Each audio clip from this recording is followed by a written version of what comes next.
Assalamualaikum warahmatullahi wabarakatuh. Bismillahirrahmanirrahim. Alhamdulillahi rabbil alamin. Wabihi nasta'inu ala umuri dunya waddin. Wassalatu wassalamu ala ashrafil anbiya'i wal mursalin. Sayyidina Muhammadin wa ala alihi wa sahbihi ajma'in. Allahumma faqihna fid din wa 'allimna at-ta'wil amma ba'du. Qala al-musannifuna rahimahumullahu ta'ala wa nafa'ana bihim wa bi'ulumihim wa amaddana bi asrarihim wa bikum fid daraini amin. Bismillahirrahmanirrahim. Mari kita melanjutkan ngaji kitab Durusul Balaghah. Sekarang kita akan membahas mengenai isim nakiroh atau lebih tepatnya kita akan membahas kapan mutakallim menggunakan isim nakiroh ketika berbicara dengan orang lain atau ketika hendak menyampaikan pesan kepada orang lain. Di dalam ilmu nahwu kita sudah mempelajari bahwasannya yang dinamakan isim nakirah itu adalah ma yadullu ala syai'in ghairi muayyan. Sesuatu yang menunjuk atau isim yang menunjuk pada sesuatu yang tak tertentu. Atau lebih tepatnya isim yang menunjuk pada satu individu yang tak tertentu. Itu yang dinamakan isim nakirah. Nah, di dalam ilmu balaghah mengenai isim nakirah ini akan dibahas mengenai kapan seorang mutakallim itu menggunakan isim nakirah ketika berbicara dengan orang lain. Atau tujuan mutakallim itu menggunakan isim nakirah ketika berbicara atau ketika hendak menyampaikan pesan kepada orang lain. Ini yang akan dibahas di dalam ilmu balaghah. Wa amman nakiratuh, dan adapun nakirah fayuta maka ialah didatangkan biha apa dengan nakirah idza lam yuklam apabila tidak diketahui lil mahki anhu untuk mahki anhu orang yang diceritakan jihatu ta'rifin apa sisi menginformasikan atau memberitahukan kepada orang lain dengan isim ma'rifahnya. Jadi mutakallim menggunakan isim nakirah ketika berbicara dengan orang lain atau ketika hendak menyampaikan pesan kepada orang lain apabila mutakallim tidak tahu jihatu ta'rif atau tidak tahu sisi ma'rifah dari sesuatu yang hendak ingin disampaikan kepada mukhatab. Sisi ma'rifahnya itu ya entah itu terdiri dari isim alamnya atau namanya atau dari silahnya atau dari isim domirnya sebagaimana isim ma'rifah yang sudah dijelaskan sebelum ini.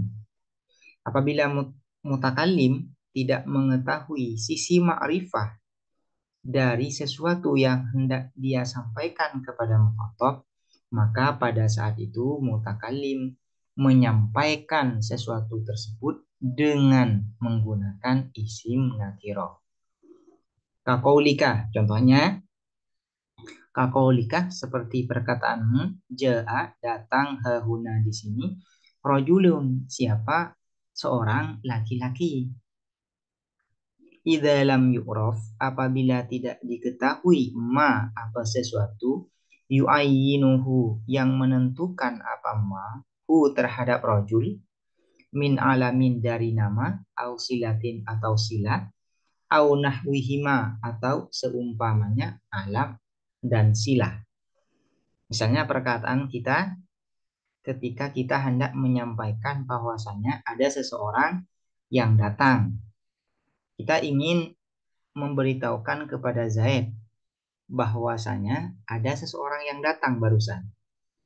Namun, orang yang datang ini kita tidak tahu namanya. Kita tidak tahu juga silahnya.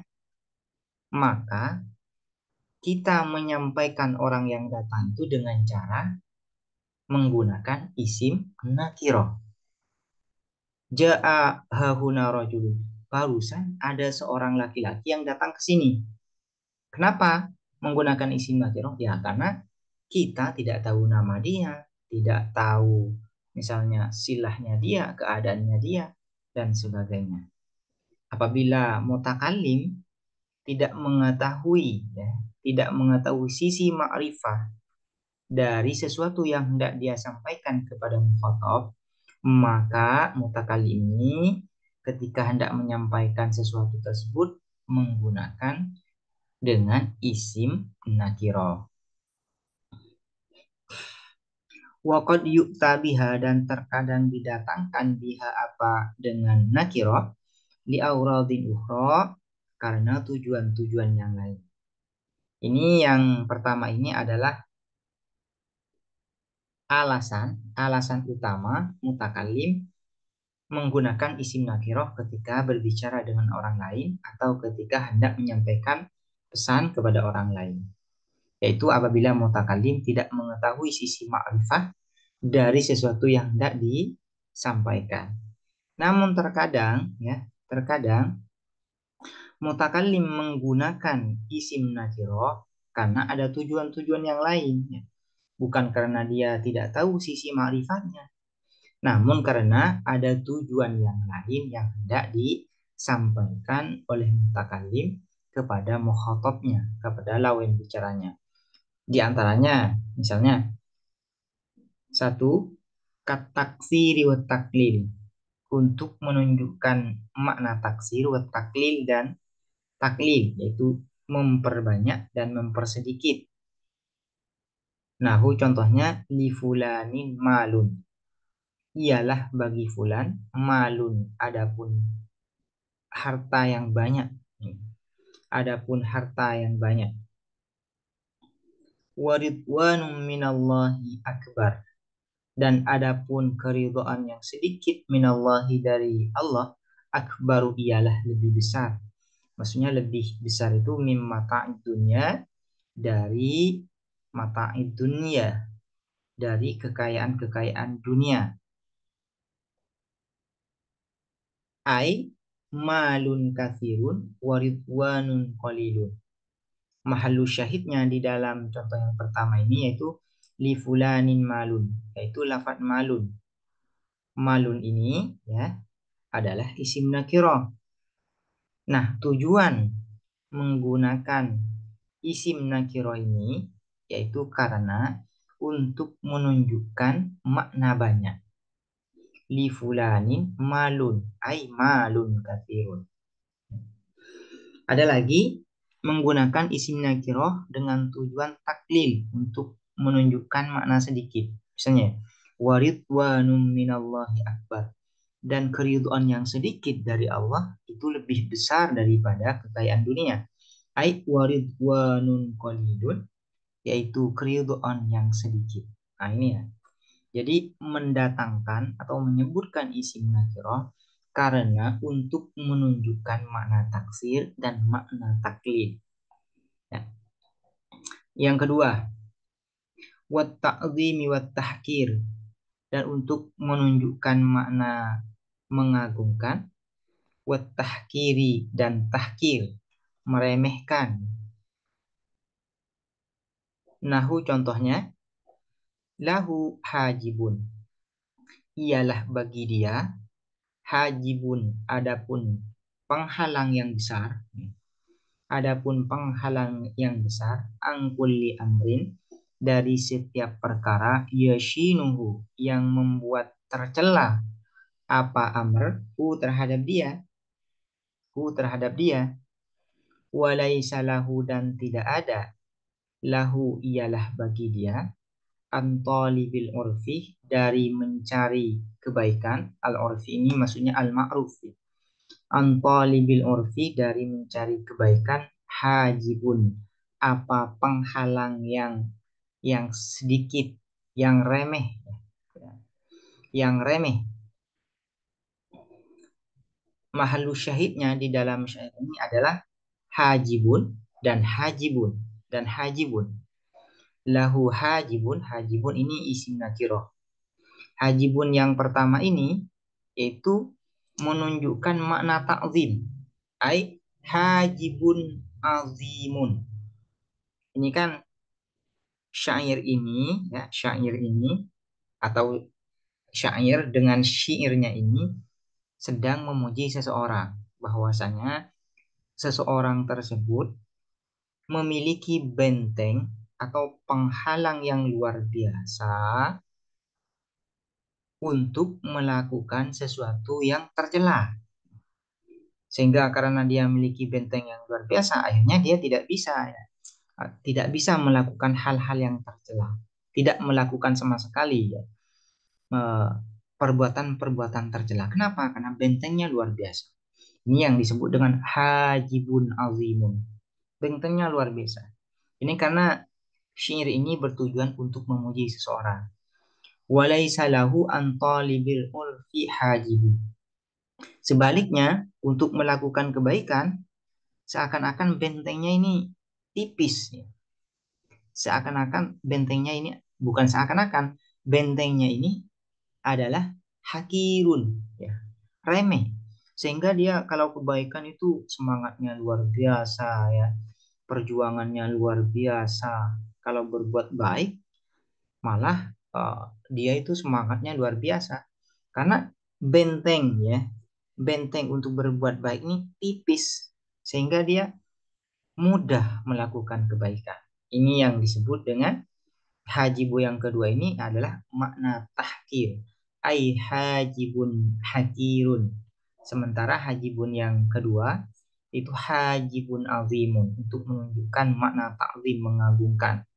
Sementara hajibu yang kedua itu isim nakirah ini menunjukkan makna hakir. Ai hajibun hakirun. Ini tujuan-tujuan menyebutkan isim nakirah. Yang ketiga, wal umumu ba'dan nafi, yaitu untuk menunjukkan makna umum setelah nafi. Isim nakirah setelah nafi itu menunjukkan makna umum. Jadi tujuannya mendatangkan isim nakirah itu yaitu bahwasanya makna dari isim nakirah itu umum, berlaku untuk semuanya. Nah, gitu ya. Contohnya, ma ja'ana min basyirin. Tidak datang kepada kami min basyirin, satupun orang yang memberikan kabar gembira. Ini maksudnya. Tak satupun telah datang kepada kami orang yang memberikan kabar gembira. Tidak ada satupun. Nah, itu kan. Ini makna umum. Makna umum seperti itu, ya. Artinya berlaku kepada seluruhnya. Tak ada satupun yang datang kepada kami yang memberikan kabar gembira. Nah, ini. Mahallu syahidnya ini adalah basyirin. Basyirin ini kan isim nakirah. Isim nakirah setelah nafi, yaitu ma. Isim nakirah setelah nafi menunjukkan makna umum.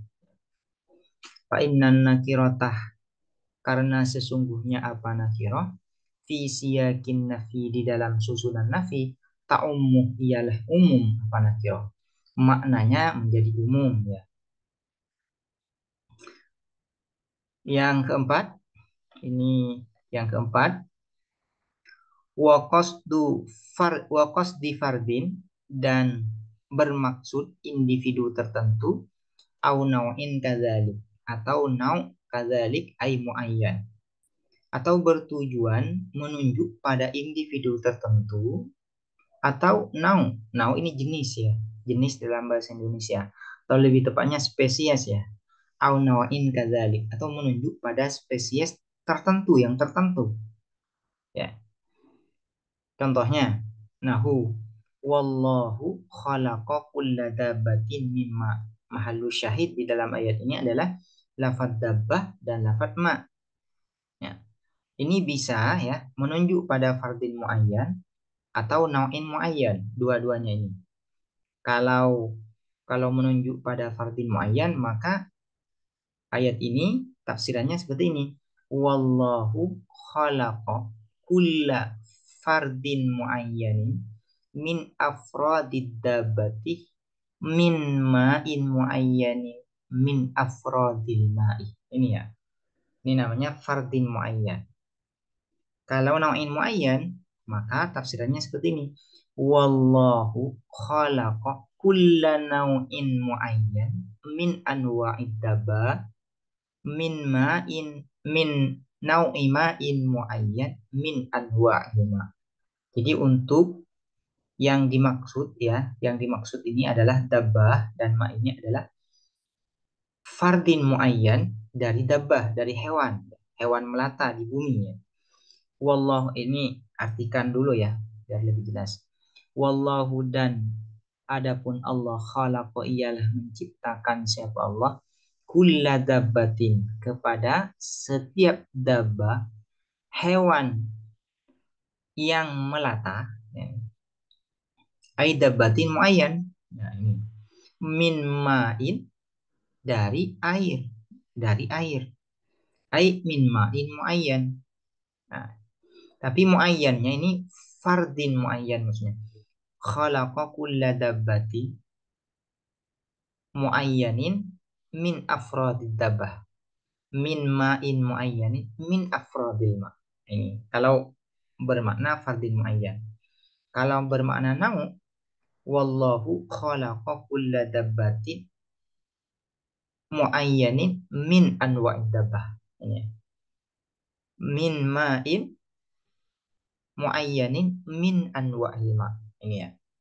Ini maksudnya yang diinginkan itu adalah individu tertentu atau spesies tertentu.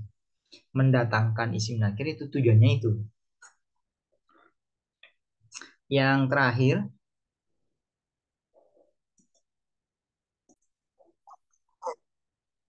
terakhir, atau yang nomor 5 ini wa ikhfa'il amri dan tujuannya menyebutkan isim nakirah yaitu ikhfa'il amri, menyembunyikan perkara.